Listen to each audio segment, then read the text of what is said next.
बंधु बांधवों को छाड़ा जाइथिबा बीजेपी नेता को गुली करी हत्या। आसंतु जानिबा एहार सर्विसेस खबर विषय रे। बिहार रो राजधानी पाटना रे जड़े बीजेपी नेता को गुली करी हत्या करा जायछि। मृत बीजेपी नेता नाम श्याम सुंदर शर्मा ओरफ मुन्ना शर्मा, बयस 55 वर्ष बोली जनापड़ी। सूचनायोग्य बीजेपी नेता थिबा मुन्ना शर्मा पुओंकर गतकाली निर्बंध थिला। निर्बंध शेष हेबा परे निज निज घर को बाहरी थिबा बंधु बांधवों को छाड़ा मुन्ना शर्मा गाड़ी स्टाण्ड पर्यंत आसीथिले। मुन्ना किछि बंधु को ऑटोरे बसाई घर को फेरुथबा बेले रास्तार 3 जण दुर्बृत्त तांको निकट को हठात बाइक नहीं पहुंची जाइथिले।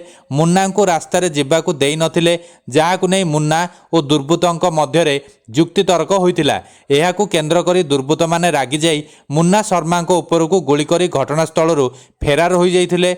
उक्त रास्ता दे जाउथबा किछि लोक मुन्ना शर्मा को चिन्ही तांको परिवार लोकों को खबर देथिले। खबर पाई परिवार लोक घटनास्थल रे पहुंचे मुन्ना शर्मा को चिकित्सा पई हॉस्पिटल नहीं जाइथिले। हैं डॉक्टर तांको मृत घोषणा करथिले।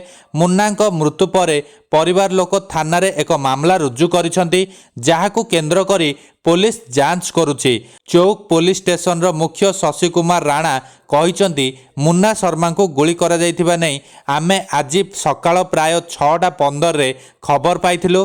घटनास्थल आखपाख थिबा सीसीटीवी गुड़ी को निज स्वतंत्र टीम जांच करुछि। एही घटना रे संपृक्त थिबा जणों को पुलिस काबू करी पचराउचरा करुछि।